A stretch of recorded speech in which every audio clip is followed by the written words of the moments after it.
अस्सलामु अलैकुम व रहमतुल्लाहि व बरकातुहू।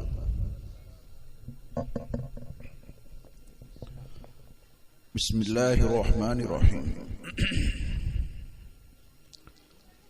अल्हम्दुलिल्लाहि रब्बिल आलमीन वस्सलातु वस्सलामु अला सय्यिदिल मुरसलीन व अला आलिहि व अस्हाबिहि व अज़वाजिहि व ज़ुर्रिय्यातिहि व अहलि बैतिहि अजमईन, अम्मा बाद। फ़क़द क़ाल अल्लाहु अज़्ज़ व जल्ल फ़ी किताबिही अऊज़ु बिल्लाहि मिनश शैतानिर रजीम, बिस्मिल्लाहिर रहमानिर रहीम। या अय्युहन नबिय्यु इन्ना अर्सलनाका शाहिदन व मुबश्शिरन व नज़ीरा व दाइयन इलल्लाहि बिइज़्निही व सिराजन मुनीरा।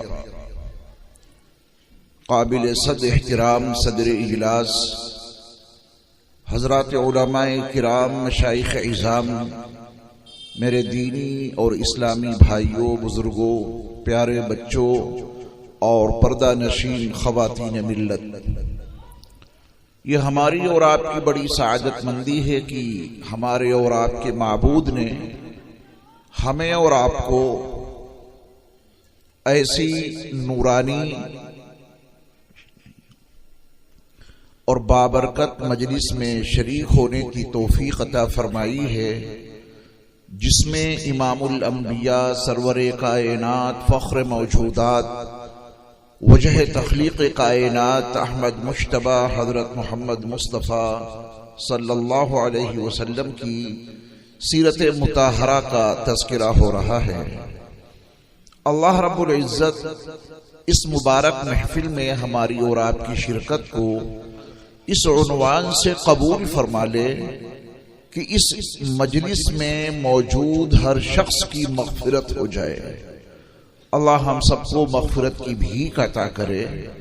मग़फ़िरत वो भीख है जो अल्लाह के दर के सिवा कहीं और से नहीं मिल सकती। इसलिए हमेशा मग़फ़िरत की भीख अल्लाह रब्बुल इज़्ज़त से मांगते रहना, ये हमारा और आपका मजहबी फरीज़ा है। सरवरे कायनात सल्लल्लाहु अलैहि वसल्लम की बिअसत कायनात इंसानी के तमाम अफराद के लिए अल्लाह रब्बुल इज़्ज़त की जानिब से वो अजीम नेमत है कि अल्लाह ने सिर्फ इसी नेमत को उन्वान बनाकर अपना एहसान जतलाया। छोटी मोटी नेमत देकर रब्बुल आलमीन ने अपना एहसान नहीं जतलाया। अपने एहसान जतलाने का उन्वान जिस अजीम हस्ती को बनाया है, यकीनन वो ज़ात ग्रामी चांद, सूरज, सितारों, सैयारों, सोने चांदी के ज़खाइर, सारी कायनात से आला और बाला वही शख्सियत है जिसे उन्वान बनाकर अल्लाह रब्बुल इज़्ज़त ने लक़द मन्नल्लाहु अलल मुमिनीन का उन्वान कायम किया और उस ज़ात ग्रामी को उन्वान बनाकर अपने एहसान का तज़किरा किया। अल्लाह इस अज़ीम नेमत की हमें और आपको कद्र करने की तौफीक अता फरमाए। आप अलैहिस्सलातु वस्सलाम की बिअसत महदूद कौम के लिए नहीं, मखसूस इलाके के लिए नहीं, मखसूस जमाने के लिए नहीं, क़यामत तक बर्पा होने वाले तमाम इंसानों के लिए, जिन्हें रहबर, रहनुमा, हादी और मुअल्लिम बनाकर हमारे रब ने मबऊस किया, वो कोई और नहीं, अब्दुल्लाह के दुर्र यतीम, आमिना के लख्त जिगर, अब्दुल मुत्तलिब के पोते और अबू तालिब के भतीजे और अल्लाह के आखिरी नबी हजरत मोहम्मद सल्लल्लाहु अलैहि वसल्लम हैं, जिनसे बेहतर शख्सियत पर आज तक सूरज तुलू नहीं हुआ। उनसे हसीन मुखड़ा इब्तिदाए आफरीनश से आज तक चांद की ज़ियापाश किरणों ने नहीं देखा। उनका मकाम और मर्तबा तो ये था कि कब्जा तेरी परछाई का बीनाई पर इदराक पर, कब्जा तेरी परछाई का बीनाई पर, इदराक पर, पैरों की जुम्बिश खाक पर और आहटें अफलाक पर। गर्दे सफर तारों की जौ, अभी हम जिस गाड़ी से आ रहे थे गर्द गुबार उड़ रहा था। आप जिन गाड़ियों से सफर करते हैं वो गाड़ियां चलती हैं, सवारियां चलती हैं तो गर्द गुबार उड़ता है। मेरे मुस्तफा की सवारी जब शबे मेराज में जा रही थी तो रब्बे काबा की कसम सितारे रोशनी बिखेर रहे थे। जरा अगर आप ये कुछ करेंगे तो मैं कुछ नहीं बयान कर पाऊंगा, ठीक है ना? न कोई चले न फिरे, सब खामोश हो जाएं। आज तो मैंने नाश्ता भी नहीं किया और दोपहर का खाना भी गैर हाजिर हो गया। मैंने कहा कि हमारे ईमान वाले भाई शिद्दत से इंतजार कर रहे होंगे, खाना नाश्ता सब बाद में, एक कप चाय अगर स्टेज पर मिल जाए तो ज्यादा बेहतर है। आई कप चाय जब मैंने बयान शुरू कर दिया तो मैंने उसको भी मुअख्खर कर दिया। स्टेज पे कोई बात नहीं करे, ठीक है? कोई चले फिरे नहीं। मैं आपका ज्यादा टाइम नहीं लूंगा। आपकी इतनी बड़ी तादाद को देखकर, इतने अहले ईमान को देखकर वल्लाह मेरा दिल बाग बाग हो गया। आपको देखा मैंने, सारी थकावट दूर हो गई। अल्लाह आपको सलामत बाकरामत रखे। बस थोड़ी देर सुन लीजिए, चंद बातें ही अर्ज करूंगा। मैं अर्ज कर रहा था कि कब्जा तेरी परछाई का, बीनाई पर, इदराक पर, पैरों की जुम्बिश खाक पर और आहटें अफलाक पर। गर्दे सफर तारों की सौ, मरकब बुराके तेज रो। साईं जिब्रीले अमीन या रहमतल लिल आलमीन सल्लल्लाहु अलैहि वसल्लम, आप उनका जिक्र सुनने के लिए यहां तशरीफ लाए हैं, जिनका मकाम ये था कि तेरी खामोशी भी अज़ां, नींदें भी तेरी रत जगे। दुनिया भर के जितने वाइज, मुकर्रिर, खतीब हो सकते हैं वो पूरी जिंदगी वाज़ व नसीहत, बयान व तकरीर, खिताबत की जिम्मेदारियां अदा करते रहे। इन तमाम वाइजों के वाज़ों से, इन तमाम खतीबों के खुतबों से, इन तमाम मुकर्रिरों की नसीहतों से वो फायदा नहीं मिलेगा जो मेरे मुस्तफा की खामोशी से उम्मत को फायदा पहुंचा है। तमाम मुकर्रिरों की तकरीरों पर मेरे मुस्तफा की खामोशी गालिब है। तेरी खामोशी भी अज़ां और नींदें भी तेरी रत जगे। हम सब रात रात भर तहज्जुद पढ़ें, मेरे मुस्तफा सोते रहें। मेरे मुस्तफा का सोना हमारी और आपकी तहज्जुद पे भारी है। तेरी खामोशी भी अज़ां, नींदें भी तेरी रत जगे और तेरी हयात पाक का हर लम्हा पैगंबर लगे।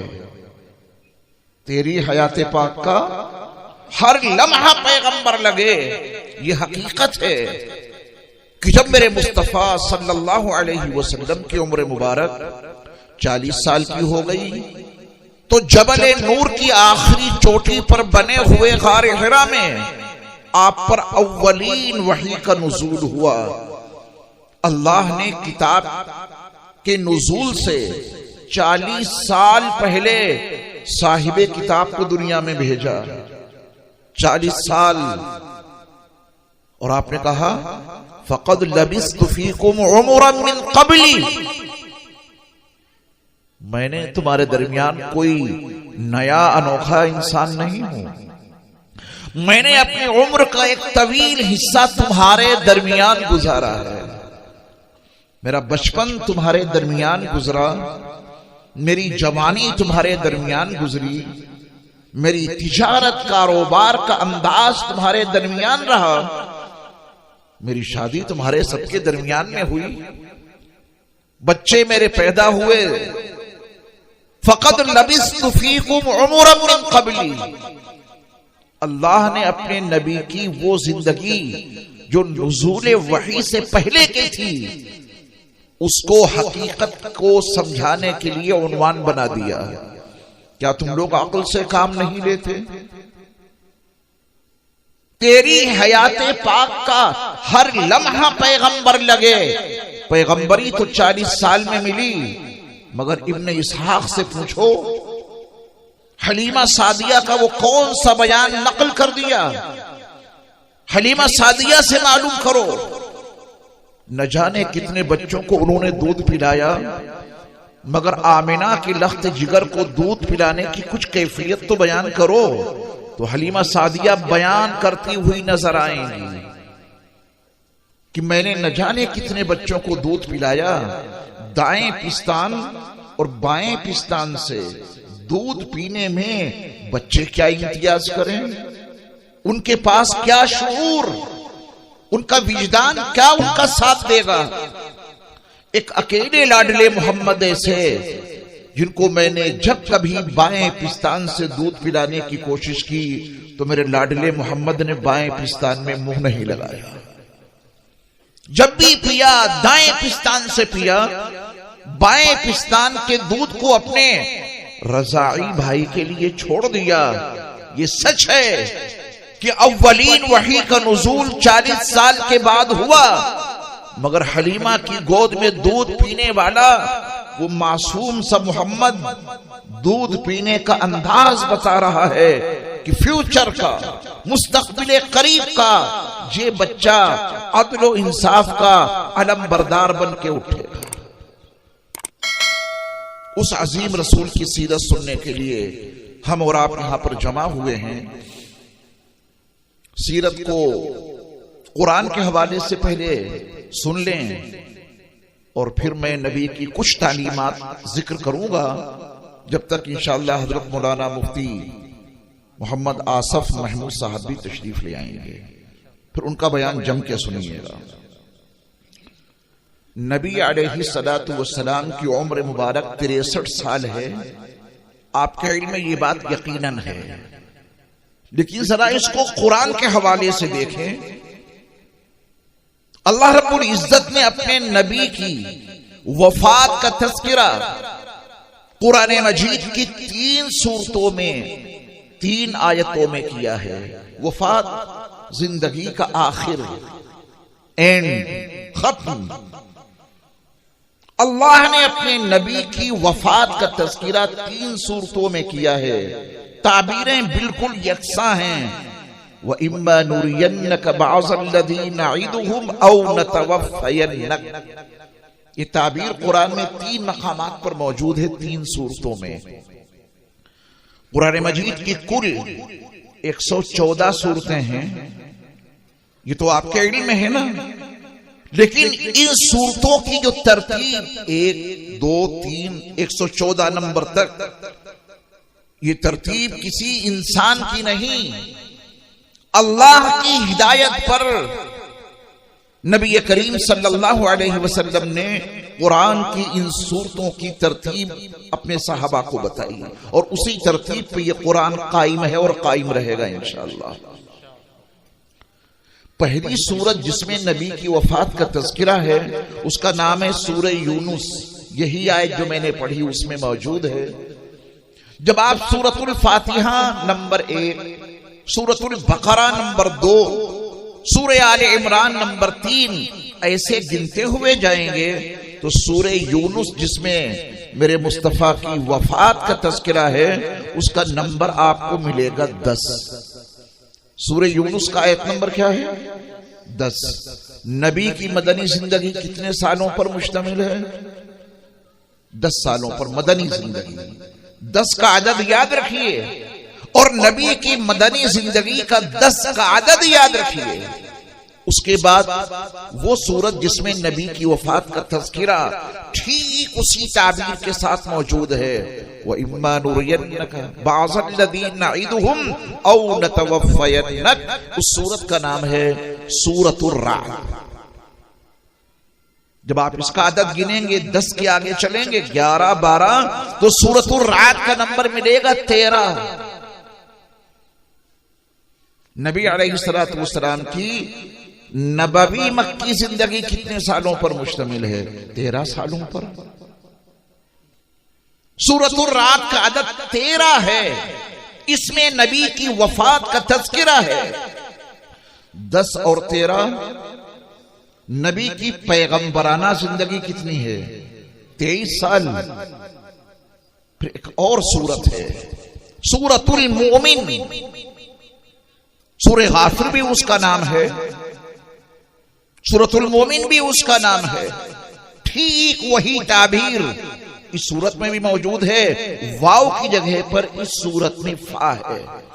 फइम्मा नुरियन्नक बअज़ल्लज़ीना नईदुहुम औ नतवफ़यन्नक। ताज्जुब की इंतहा नहीं रहती, सच कहा है कुरान ने।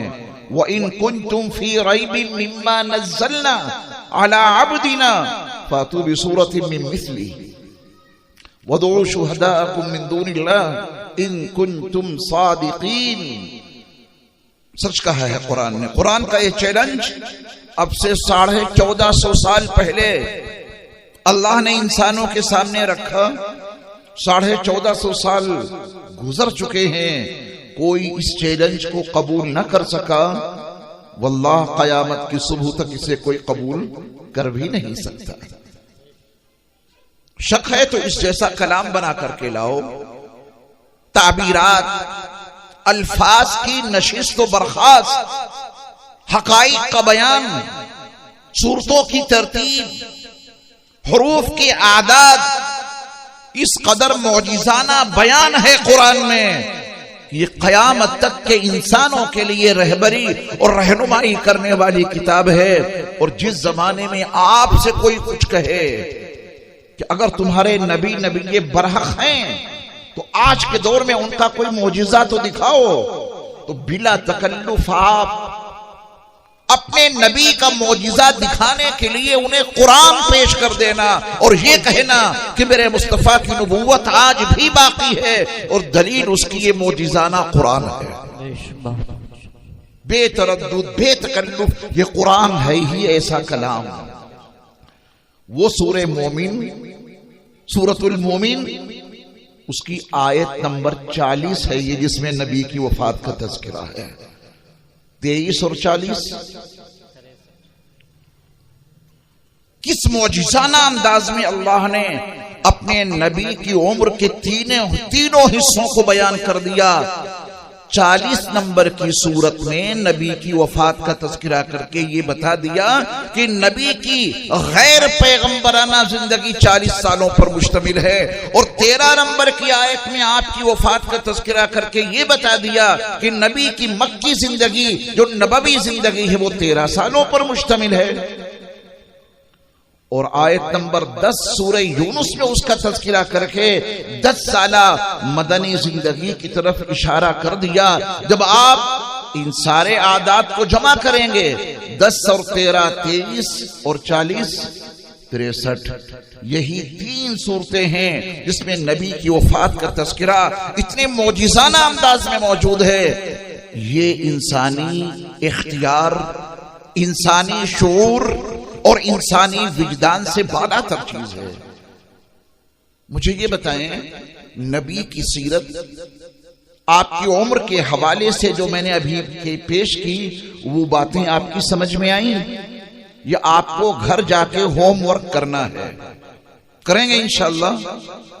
एक आयत के हवाले से मैं आपकी और तवज्जो मबजूल करा दूं, उसके बाद फिर नबी की सीरत के चंद गोशे बयान करके और आपकी तालीमात आपके सामने रखूंगा। मेरे जी में आया कि ये बातें आपको भी सुना दूं। बाज लोग मुझसे कहते हैं कि ऐसी बातें आप मजमे आम में क्यों कहते हैं? तो मैं उनसे कहता हूं कि क्या आपने हमारे सामईन को बेवकूफ समझ रखा है क्या?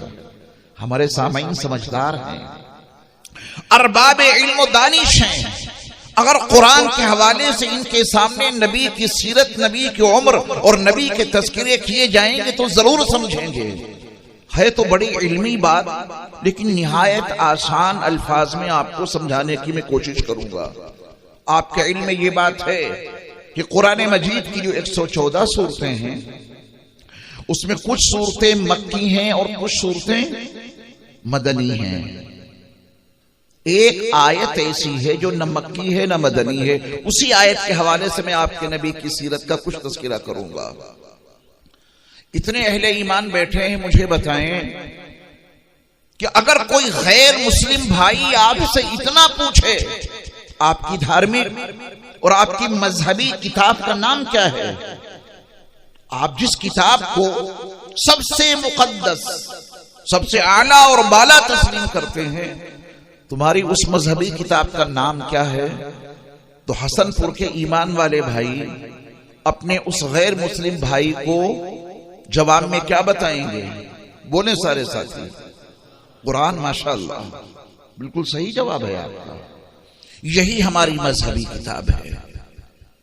अल्लाह ने अपनी इस किताब के बहुत सारे नाम इस किताब में जिक्र किए हैं, लेकिन सबसे मशहूर नाम कुरान है। उसके ऊपर लिखा भी होता है कुरान मजीद, और भी नाम है इसके। अगले मरहले में अगर वो गैर मुस्लिम भाई आपसे ये पूछे कि आपकी मजहबी किताब अरबी में है और नाम भी उसका अरबी में है कुरान, तो हमें ये बताइए कि कुरान के माने क्या है।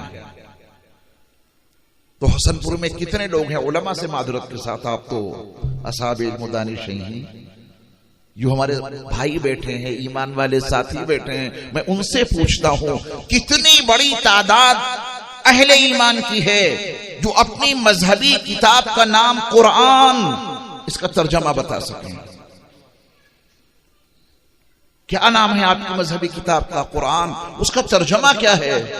अगर ईमान वाले ने यह जवाब दिया कि मुझे नहीं मालूम कि इसका तर्जमा क्या है, तो फिर नबी की नबूवत के इस बात में, नबी की नबूवत को आज के दौर में रहबर और रहनुमा साबित करने की दलील में अगर आप कुरान पेश करते हैं और कुरान का ही तर्जमा आपको नहीं मालूम, तो अंदर क्या लिखा है उससे आप सामने वाले को कैसे मुतमईन करेंगे?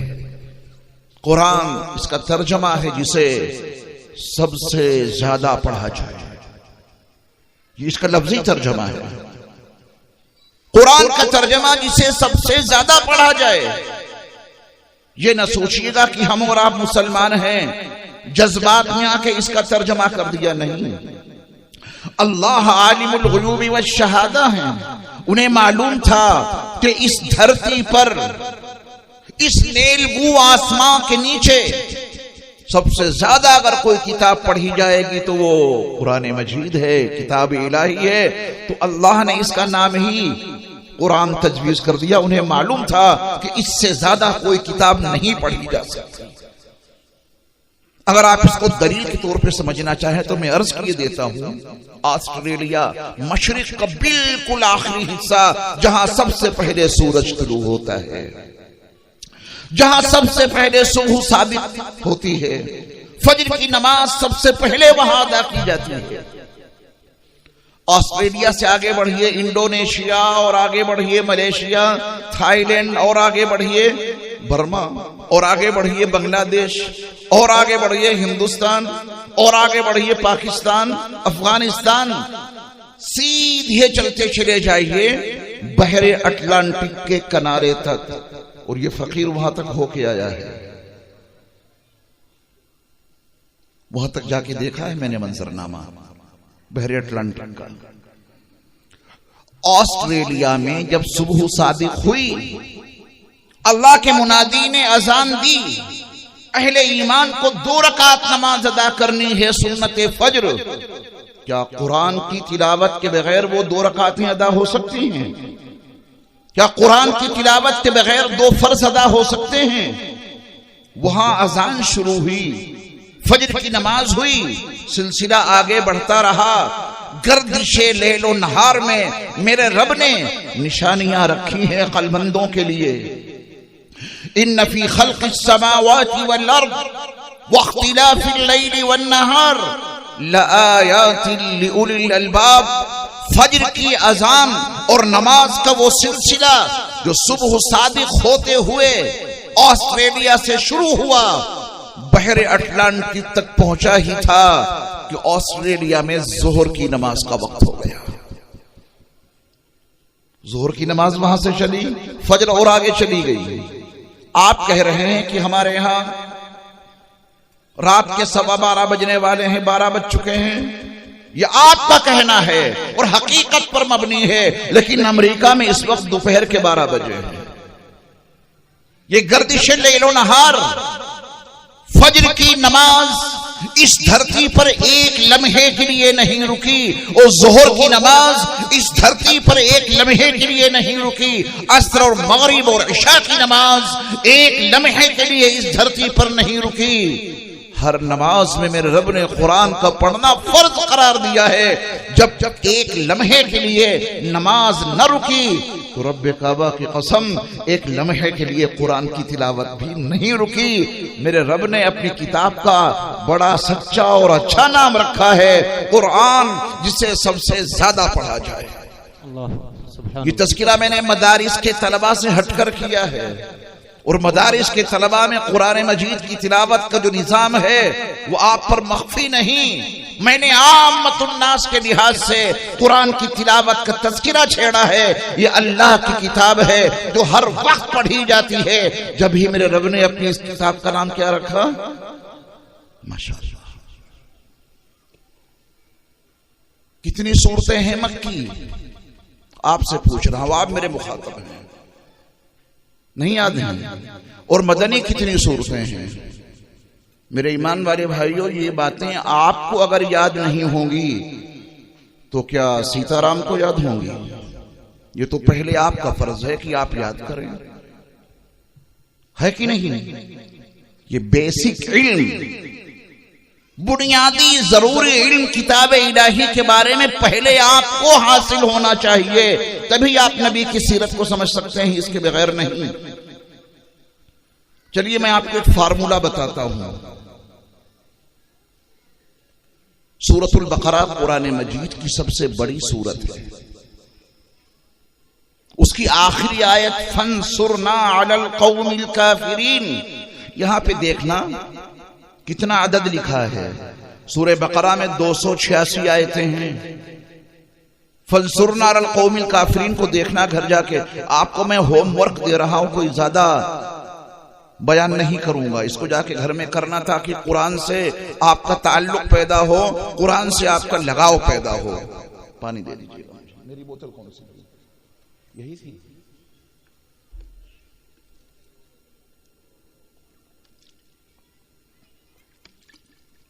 जज़ाकल्लाह। 286 आयतें हैं सूरह बकरा में। मैं यहीं से आज आपको एक ऐसा सबक याद कराऊंगा, मुझे उम्मीद है कि आप जिंदगी भर ये सबक नहीं भूलेंगे। फौरन आप बता देंगे कि कितनी सूरतें मक्की हैं और कितनी सूरतें मदनी हैं। 286 को आप अपने जहन के पर्दे पर लिखिए। 286 लिख लिया। 286 बाईं तरफ से आप 2 को गायब कर दें, डिलीट कर दें, बाईं तरफ से 2 को। अब कितने अदद दिखाई दे रहे हैं? 86। ये मक्की सूरतें हैं, याद रहेगा। मक्की सूरतों की तादाद कितनी? 286। सूरतुल बकरा की जितनी आयतें हैं उनका अदद सामने रखिए, 286 लिखिए। 2 को बाईं तरफ से डिलीट कर दीजिए, 86 बाकी बचे, तो 86 मक्की सूरतें हैं। फिर दोबारा लिखिए 286। दाईं तरफ से 6 को डिलीट कर दीजिए, दाईं तरफ से 6 को गायब कीजिए। कितना अदद बाकी बचा? 28। बस कह देना कि 28 मदनी सूरतें हैं, याद रहेगा। ऊपर 86 लिखो और नीचे 28 लिखो, टोटल करके बताइए 114। ऊपर आपने 86 लिखा जो मक्की सूरतें हैं, नीचे 28 लिखा जो मदनी सूरतें हैं। अदद कितना आ गया? 114। यही तो कुल सूरतें हैं कुरान मजीद की। कुरान मजीद में कुल 114 सूरतें हैं, 86 मक्की सूरतें हैं, 28 मदनी सूरतें हैं। 86 सूरतों में कहीं भी अय्युहल्लज़ीना आमनू नहीं आया है। 28 मदनी सूरतों में से सिर्फ 20 सूरतों में या अय्युहल्लज़ीना आमनू आया है। एक मुस्तकिल चैप्टर है, फिर कभी मौका होगा तो इस मौजू पर गुफ्तगू करेंगे। मक्की सूरतें याद हो गई और मदनी सूरतें याद हो गई। एक आयत ऐसी है जो न मक्की है न मदनी है, कुछ आयतें भी मक्की मदनी है, लेकिन एक आयत ऐसी है जो न मक्की है न मदनी। मैं उस आयत के हवाले से नबी की सीरत का एक गोशा आपके सामने अर्ज करना चाहता हूं, उसको पूरी तवज्जो से सुनिएगा। नबी करीम सल्लल्लाहु अलैहि वसल्लम ने जब मक्कतुल मुकर्रमा को अलवदा कहा, हिजरत की, मक्के के किनारे खड़े होकर मेरे मुस्तफा कह रहे हैं कि ऐ मक्का, तू मुझे बहुत अच्छा लगता है, अगर यहां के जालिम लोग मुझे निकलने पर मजबूर न करते तो मैं तुझे कभी नहीं छोड़ता। हिजरत शुरू कर दी है आपने। हिजरत से पहले आयत नाजिल होती तो मक्की हो जाती, लेकिन हिजरत शुरू होने के बाद ही आयत नाजिल हुई, जो भी बताऊंगा आपको। और अभी मेरे मुस्तफा की हिजरत मुकम्मल नहीं हुई, आप मदीने नहीं पहुंचे, इसलिए इस आयत को मदनी भी नहीं कहा जा सकता। न मक्की है न मदनी, उसका राज और नबी की सीरत का बयान उस आयत में देखिए। कुरान मजीद की 26वें पारे में एक सूरत है, ये होमवर्क है आपके लिए, उसका नाम है सूरह मोहम्मद। मेरे मुस्तफा के नाम पर वो सूरत है। उसकी आयत नंबर 13, ये 13 का अदद याद कीजिए। अलल टप अंदाज में कुरान का एक हर्फ भी नहीं है। आयतों के आदाद भी अपने अंदर बड़े हकाइक लिए हुए हैं। आयत नंबर 13, वकअय्यिम मिन क़र्यतिन हिया अशद्दु क़ुव्वतन मिन क़र्यतिका अल्लती अख़रजतका अहलकनाहुम फला नासिर लहुम। यह आयत नंबर 13 है। आयत नंबर 13 नबी की हिजरत के मौके पर सूरह मोहम्मद की आयत नंबर 13 नाजिल हुई। अल्लाह ने इशारा यह दे दिया कि मक्कतुल मुकर्रमा में मेरे नबी की नबवी जिंदगी 13 सालों पर मुश्तमिल है। 13 साल मेरे नबी ने मक्के में गुजारे हैं नबूवत के उन्वान से। आयत नंबर 13 साल गुजार कर मेरा नबी इस बस्ती से जा रहा है, मक्के को छोड़ के जा रहा है। और उस आयत में मजमून भी ऐसा है तो बड़ा तशरीह तलब। उसका खुलासा है, अगर इन लोगों ने आज आपको निकाला है, अल्लाह आपको इनके ऊपर गलबा देकर इनका कोई मददगार नहीं होगा, अल्लाह आपकी मदद करेगा और ये मक्का आपके ज़ेरे नगी आके रहेगा। अब आप घर में बैठिएगा, कुरान मजीद खोलिएगा, हैरत की इंतहा नहीं रहेगी। सूरह मोहम्मद की आयत नंबर 13 वकअय्यिम में वाव से एक एक हर्फ गिनना शुरू कीजिएगा। फला नासिर लहुम के मीम पर जब आप पहुंचेंगे तो इस आयत में हुरूफ की कुल तादाद 53 है। हुरूफ की तादाद कितनी है?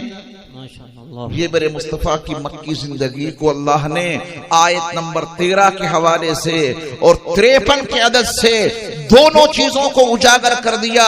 मेरे नबी ने जब मक्का छोड़ा है तो 53 हुरूफ बताएंगे कि 53 साल की जिंदगी गुजारी है, और 13 नंबर की आयत ये बता देगी उन 53 में से 13 साल नबूवत के साथ। यह है कुरान। अपने नबी को इस हवाले से देखिए जरा। मैंने अपने खुतबे में जो आयत तिलावत की उसे आप आम तौर पे सुनते हैं। अल्लाह ने अपने नबी को खिताब किया है, क्या प्यारा उन्वान है, या अय्युहन नबी। अल्लाह ने अपने नबी को निदा दी, आवाज दी। अल्लाह ने हमें और आपको भी बुलाया और पुकारा है, या अय्युहल्लज़ीना आमनू कहकर। हमने और आपने ला इलाहा इल्लल्लाह मुहम्मदुर रसूलुल्लाह सल्लल्लाहु अलैहि वसल्लम पढ़ा है, साहिब ईमान हैं, तो अल्लाह ने हमें और आपको बुलाया है या अय्युहल्लज़ीना आमनू कहकर।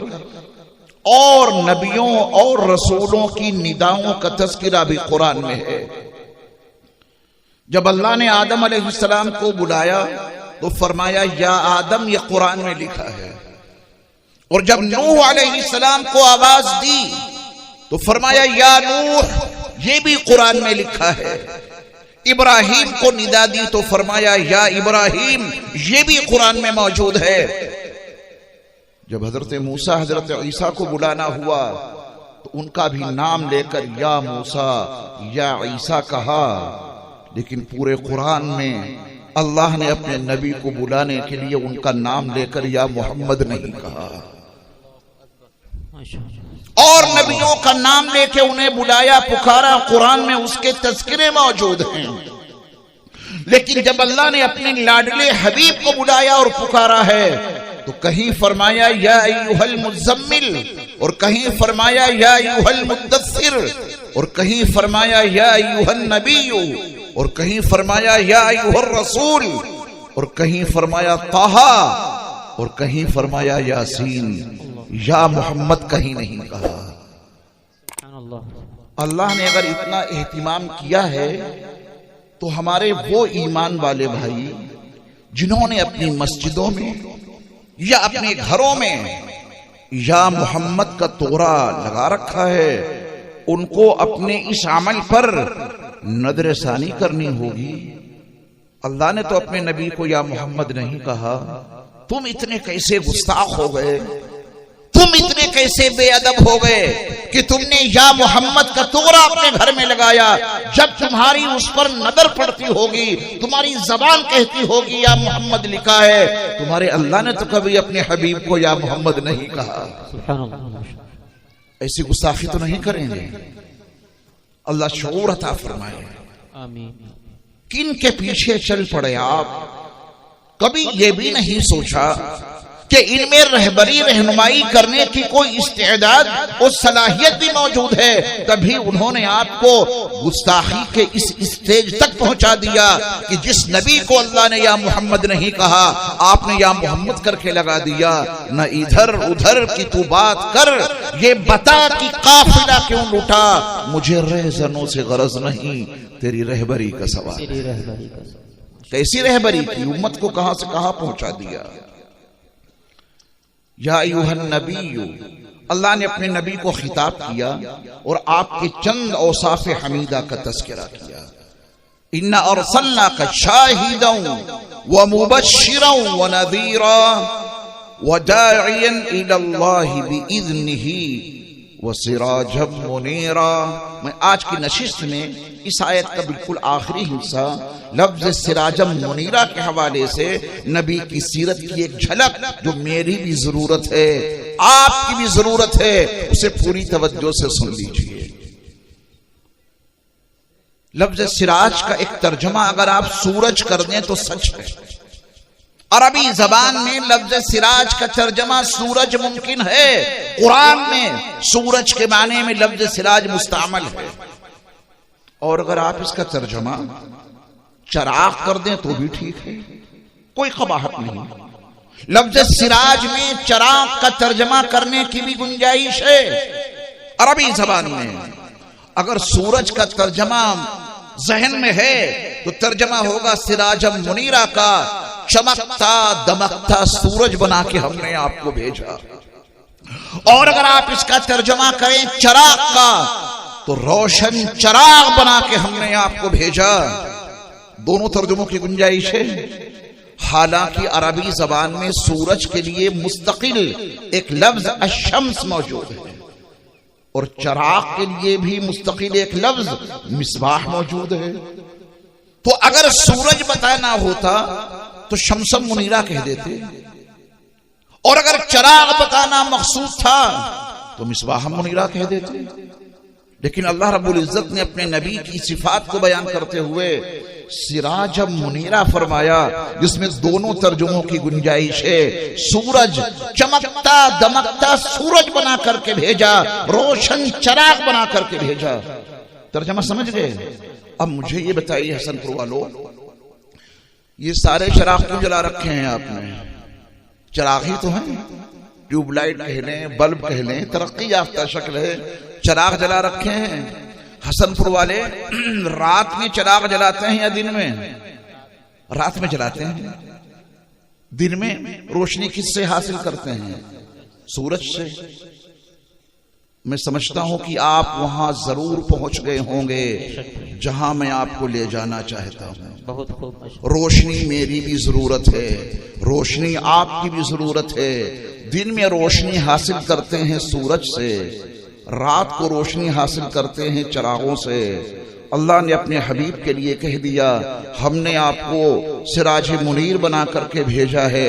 ईमान वालों, तुम्हारे लिए मेरा नबी, दिन में भी तुम्हारी जरूरत है मेरे नबी की तुमको, और रात में भी तुमको जरूरत है मेरे नबी की। दिन में मेरा नबी तुम्हारे लिए चमकता दमकता सूरज बनकर मौजूद है, और रात की तारीकियों में मेरा नबी रोशन चिराग बनकर के मौजूद है। रोशनी तुम्हारी जरूरत है, दिन में भी तुम्हारी जरूरत नबी पूरी करेंगे, और रात की भी ये जरूरत तुम्हारे नबी पूरी करेंगे। सिराजम मुनीरा, अल्लाह ने इन सिफात से उनको माला माल किया है। अल्लाह हमें अपने नबी की आजमत समझने की तौफीक अता फरमाए। आमीन। आइए नबी की तालीमात पर भी कुछ गुफ्तगू हो जाए। हजरत मुफ्ती साहब कहां तक पहुंचे? माशाअल्लाह। हजरत मुफ्ती साहब आने वाले हैं, और उनका भी नाश्ता और खाना सब बाद में कराइएगा मेरी तरह। और क्या, वो आ जाएंगे फिर मैं चला जाऊंगा। 12:30 बजने वाले हैं। जब तक मुफ्ती साहब नहीं आ रहे हैं, जब तक चंद बातें जो आपके काम की हैं उनको सुनिए। अल्लामा इब्न तैमिया के शागिर्द अल्लामा इब्न क़य्यिम ने 4 क़िबलों की वजाहत की है। 4 क़िबले। उन क़िबलों को बताने से पहले मैं कुरान के बारे में एक बात और आपको याद करा दूं। आपको सबक याद करके जाना है। हमारे सिलसिले आलिया कादरिया के बहुत बड़े बुजुर्ग गुजरे हैं। आप लोगों को अगर जल्दी है तो फिर मैं बात को और मुख्तसर कर दूं। सिलसिले आलिया कादरिया के एक बहुत बड़े बुजुर्ग गुजरे हैं, हजरत मौलाना अहमद अली साहब लाहौरी रहमतुल्लाह अलैह। अल्लाह ने उनको इल्म तफसीर में बड़ा कमाल अता किया था। उस जमाने के बड़े बड़े मुफस्सिर और मुहद्दिस हजरत की खिदमत में दर्स कुरान लेने के लिए हाजिर होते थे, दर्स कुरान सुनने के लिए। तो एक मौके पर हजरत लाहौरी रहमान ने फरमाया, अगर मैं स्टेशन पर खड़ा हूं, मेरी ट्रेन आ जाए, मैं अपना सामान लेकर ट्रेन पे चढ़ने लगूं, और ट्रेन पे चढ़ते चढ़ते कोई मुझसे ये पूछे कि पूरे कुरान का खुलासा क्या है, तो ट्रेन पे चढ़ते चढ़ते मैं उसको पूरे कुरान का खुलासा बता दूंगा। हजरत के मुतवस्सिलीन और मुंतसिबीन और शागिर्दों ने पूछा कि हजरत, उस हमा हमी के आलम में इतने मुख्तसर से वक्त में आप पूरे कुरान का खुलासा किन अल्फाज में बयान करेंगे, हमें भी बता दीजिए। हजरत ने फरमाया कि मैं उससे कह दूंगा, अल्लाह को इबादत से, रसूल को इताअत से, मखलूक को खिदमत से राजी कर लो। यह है पूरे कुरान का खुलासा। अल्लाह। इतनी बात ट्रेन पे चढ़ते चढ़ते कही जा सकती है। आप भी याद कर लो हसनपुर वालों, अगर कोई गैर मुस्लिम आपसे पूछे तुम्हारी मजहबी किताब का नाम क्या है, तो बता देना कुरान। और कोई पूछे कुरान का तर्जमा क्या है, तो बता देना सबसे ज्यादा पढ़ी जाने वाली किताब।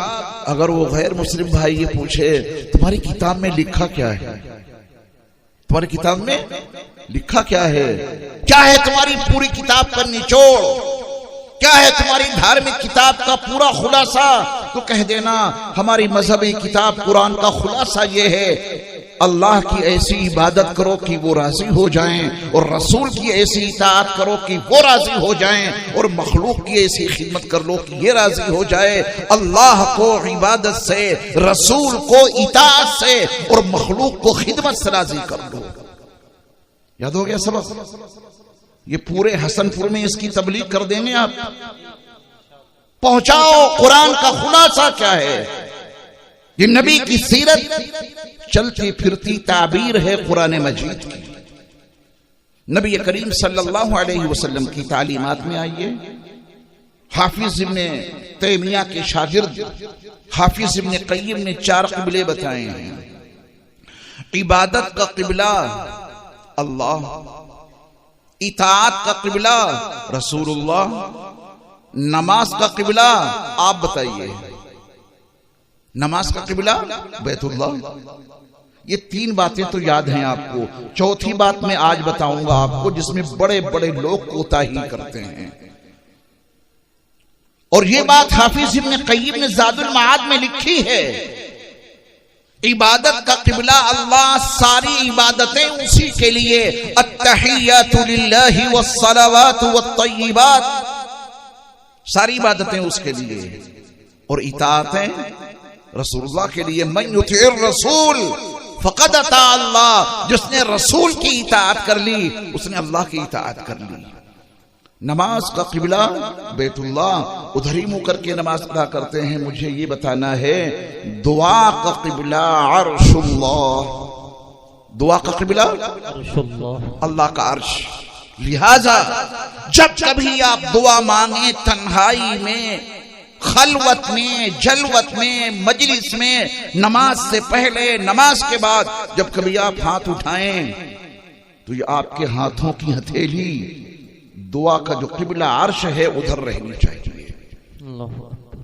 नमाज में ऐसे करना, क्योंकि नमाज का क़िबला बैतुल्लाह तुम्हारे सामने है। इबादतें अल्लाह के लिए, सारी नमाज नबी के तरीके पर। नमाज से फारिग होने के बाद ये जब कभी दुआ करो तो अल्लामा इब्न क़य्यिम कहते हैं कि दुआ का क़िबला अर्श इलाही है। हाथ उठाओ तो ऐसे कि तुम्हारी हथेलियां अर्श की तरफ रहें, दोनों हाथों के दरमियान में थोड़ा सा फासला भी रहे।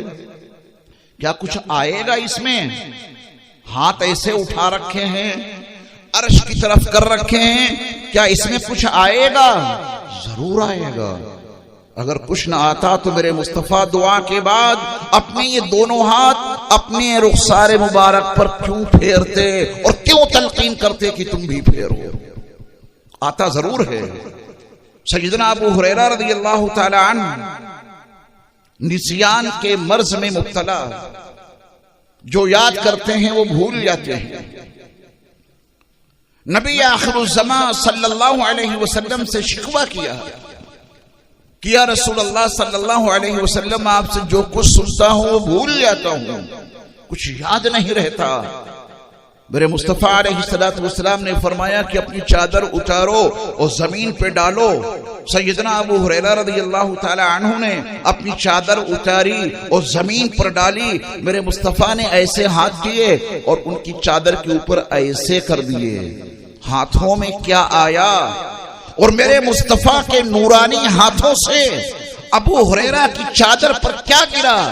न अबू हुरैरा ने देखा, न किसी सहाबी ने देखा, लेकिन कुछ आया जरूर। नबी ने उनकी चादर पे कुछ डाला जरूर। न आता दिखा, न गिरता दिखा। अगर न कुछ आता न कुछ गिरता तो मेरे मुस्तफा ये अमल क्यों करते? और उसके बाद बुखारी की रिवायत है ये, मेरे मुस्तफा ने फरमाया कि अबू हुरैरा ये चादर उठाओ और अपने सीने से लगा लो। सैयदना अबू हुरैरा रज़ियल्लाहु ताला अन्हु ने वो चादर उठाई और अपने सीने से लगा ली। फरमाते हैं कि इसके बाद जो सुना वो हमेशा के लिए याद हो गया, फिर मैं उसको कभी भूल न सका। बहुत कुछ मिलता है। जिनके घरों में टेलीविजन लगा है उनके एंटीना का कोई मखसूस रुख होता है। रुख बदल दो, न आवाज आएगी न तस्वीर आएगी। मेरे मुस्तफा ने कहा कि जब नमाज के लिए खड़े हो, मुतवज्जिहन इलल काबती शरीफा, ये तुम्हारे दिल के निहा खानों में मौजूद हो, हाथ भी ऐसे करो, ताल्लुक कायम होगा। वो जब दुआ मांगो तो हाथ ऐसे रखो, ये तुम्हारी हथेलियां अर्श की तरफ रहें। इब्न क़य्यिम ने फरमाया कि दुआ का क़िबला अर्श इलाही है। हमारे कितने ईमान वाले भाई ऐसे हैं जो इस मर्ज में मुब्तला हैं। जब दुआ करते हैं तो पूरी दुआ में वो हाथ ही रगड़ते रहते हैं, बेचारे ऐसे करते रहते हैं। मेरे हाथों को देख रहे हैं आप? ऐसे आप ये हरकत कभी मत करना। ये तो आपकी बेतवज्जुही का इजहार है। अल्लाह की बारगाह से फिर कुछ नहीं मिलेगा। तलबगार बनकर अपने हाथों की हथेलियों को अर्श की तरफ करके अपने अल्लाह से मांगिए अगर आज के इस दर्स में आपने नबी की इस सीरत को सीखा और नबी की इस सुन्नत को जाना, तो मुझे कभी उम्मीद है कि आप पूरी जिंदगी इंशाअल्लाह दुआ करने में ये सबक जरूर याद रखेंगे। दुआ का क़िबला अर्श इलाही है, हमारी हथेलियां अर्श की तरफ रहनी चाहिए। ये मुट्ठियां बंद और उंगलियों में उंगलियां डालकर हमें अपने हाथों को नहीं रगड़ना है। ये बेतवज्जोही की अलामत है, बेअदबी की निशानी है, और बेअदब इंसान हमेशा महरूम ही रहा करते हैं। नबी करीम सल्लल्लाहु अलैहि वसल्लम की तालीमात हमारे और आपके लिए किस कदर जरूरी हैं कि आपकी तालीमात के बगैर हम अल्लाह के एक हुक्म को भी पूरा नहीं कर सकते। आखिरी बात अर्ज कर दूं, हजरत मुफ्ती साहब तशरीफ ला चुके हैं। हमारी और आपकी जिंदगी का मकसद ये है कि अल्लाह के हुक्मों को नबी के तरीके पर पूरा करें। यही हमारी जिंदगी का मकसद है। इसी के लिए हमने ला इलाहा इल्लल्लाह मुहम्मदुर रसूलुल्लाह सल्लल्लाहु अलैहि वसल्लम पढ़ा है। अल्लाह के हुक्मों की पैरवी करनी है, अपना हुक्म नहीं चलाना है। इनिल हुक्म इल्ला लिल्लाह, हुक्म तो सिर्फ अल्लाह का चलेगा। अल्लाह का वो हुक्म नबी के तरीके पर पूरा करना है। अल्लाह का हुक्म अपने तरीकों पे पूरा करेंगे, अल्लाह की बारगाह में कभी मकबूल नहीं हो सकता।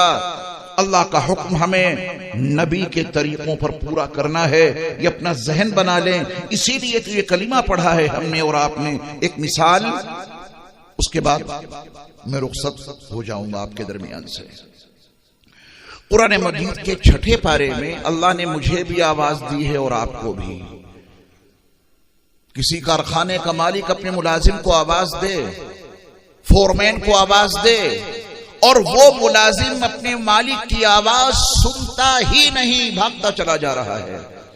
क्या ऐसे मुलाजिम को वो मालिक अपने कारखाने में रखेगा? कभी नहीं रखेगा। हमारे अल्लाह ने भी हमें और आपको कुरान में आवाजें दी हैं। 90 मरतबा कहा है, या अय्युहल्लज़ीना आमनू, या अय्युहल्लज़ीना आमनू, ऐ वो लोगो जो ईमान लाए हो, ऐ ईमान वालो, हमारा रब हमें बुलाता रहा, हमारा अल्लाह हमें पुकारता रहा, और हम इतने नाअहल कि एक भी अल्लाह की इस सदा को नहीं सुना और न समझा। या अय्युहल्लज़ीना आमनू 90 मरतबा अल्लाह ने फरमाया है। जबकि हजरत अब्दुल्लाह इब्न अब्बास रज़ी अल्लाह तआला अन्हुमा फरमाते हैं कि कुरान मजीद में जहां कहीं भी या अय्युहल्लज़ीना आमनू आया है तो अहले ईमान की जिम्मेदारी है कि वो अगली बात को सुनने के लिए तैयार हो जाएं। कोई खास बात बतानी होगी तभी अल्लाह ने तुम्हें बुलाया है और तभी अल्लाह ने तुमको आवाज दी है। यूं ही कौन किसको निदा देता है और यूं ही कौन किसको पुकारता है। मेरे ईमान वाले भाइयों, अगर आज की इस मजलिस में आपने तहैया कर लिया कि मुझे एक हफ्ते में एक या अय्युहल्लज़ीना आमनू समझना है, मेरे रब ने मुझे बुलाया है और मुझे मालूम नहीं कि क्या कहा है, तो 90 हफ्तों में आप अल्लाह की उन निदाओं को समझ लेंगे जो कुरान में मौजूद है।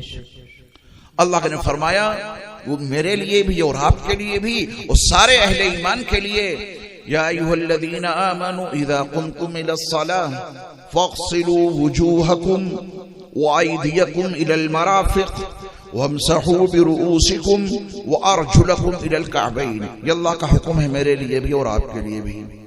नमाज पढ़ने का इरादा हो और वजू नहीं है तो 4 काम करना है ईमान वालों।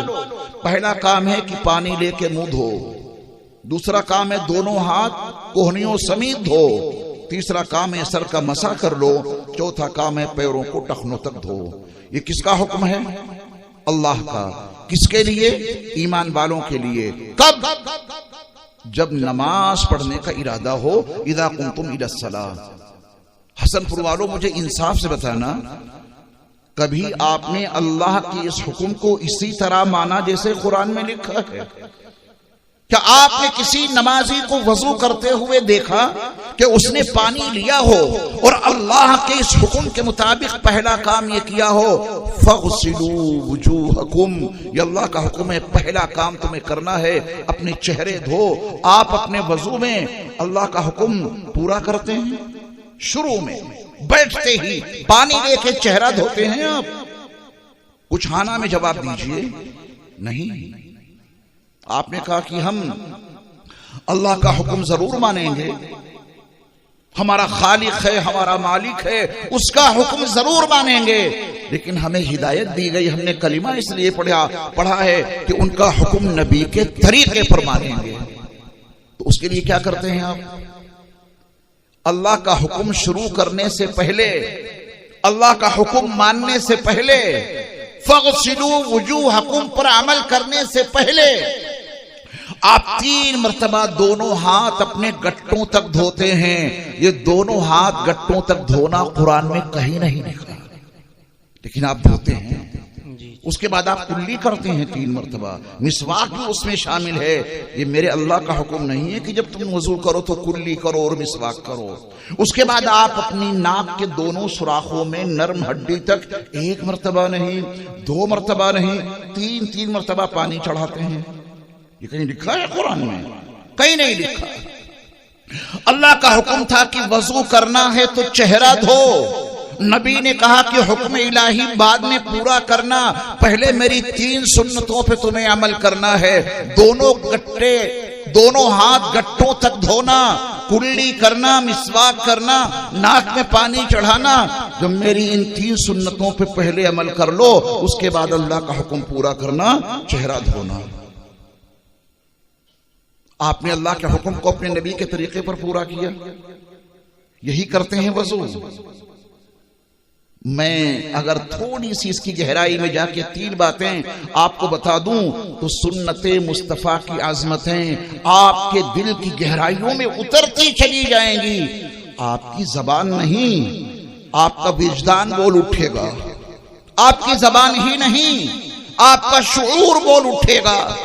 आपकी जबान ही नहीं, आपका दिल बोल उठेगा कि मेरे अल्लाह ने सच कहा है, लक़द कान लकुम फी रसूलिल्लाहि उस्वतुन हसना। तुम्हारे लिए रसूल अलैहिस्सलातु वस्सलाम की हयात मुबारका में सबसे बेहतरीन नमूना मौजूद है। नबी का नमूना हुक्म इलाही को पूरा करने से पहले, हुक्म इलाही को शुरू करने से पहले नबी की 3 सुन्नतों को आपने अपनाया। जरा इसकी गहराई में जाएं और फिर देखें हमारे नबी की सुन्नतों में कितनी गहराइयां हैं और कितनी गहराइयां हैं। 2 गाम कोई चलकर इस राह पर भी देखे, 2 गाम कोई चलकर इस राह पर भी देखे। कितनी हसी है राहें, कितना हसी सफर है। हम दुनिया वालों के रास्ते पर चले और अपने नबी के रास्ते पर नहीं चले। अल्लाह हमें इसकी तौफीक अता फरमाए, आमीन। आप मुझे ये बताएं कि वजू जिस पानी से आप करते हैं, चाहे जैसा पानी हो उससे आप वजू कर लेंगे। पानी का रंग सही होना चाहिए।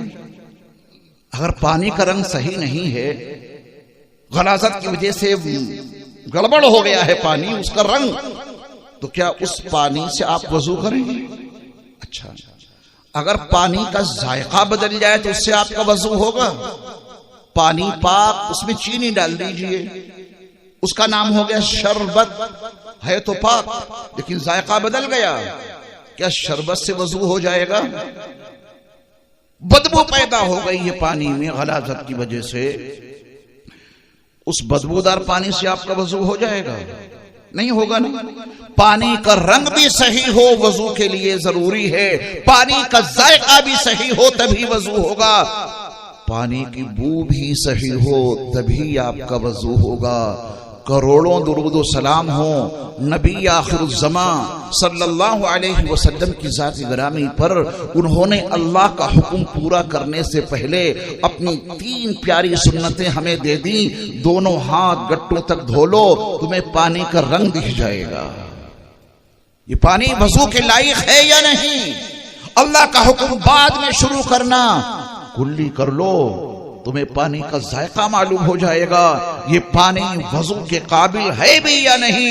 और अपनी नाक में उस पानी को चढ़ाओ, तुम्हें उसकी बू मालूम हो जाएगी, ये पानी वजू के काबिल है या नहीं।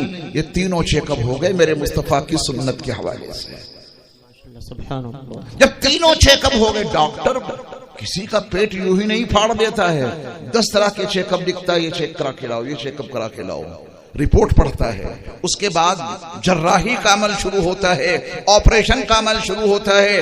अगर तीनों सिफात में कोई गड़बड़ी हो गई तो वजू नहीं तो नमाज नहीं, और नमाज नहीं तो जन्नत नहीं। ये मोरे मुस्तफा का एहसान है।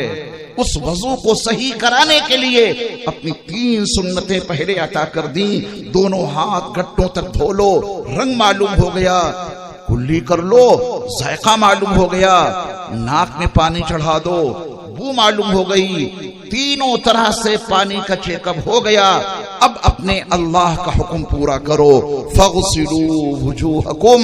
ये है हमारे ईमान लाने का मतलब। हुक्म चलेगा अल्लाह का, तरीका होगा मुहम्मदुर रसूलुल्लाह सल्लल्लाहु अलैहि वसल्लम का। हजरत ख्वाजा मजज़ूब रहमा के इस शेर पे मैं अपनी बात को खत्म करते हुए रुखसत होना चाहता हूँ कि कामयाबी तो काम से होगी, कामयाबी तो काम से होगी, ना कि हुस्ने कलाम से होगी। मैं कितने ही हसीन अंदाज में कोई बात क्यों न कह दूं, अगर मैं उस पे अमल नहीं करूंगा तो कभी कामयाब नहीं हो सकता।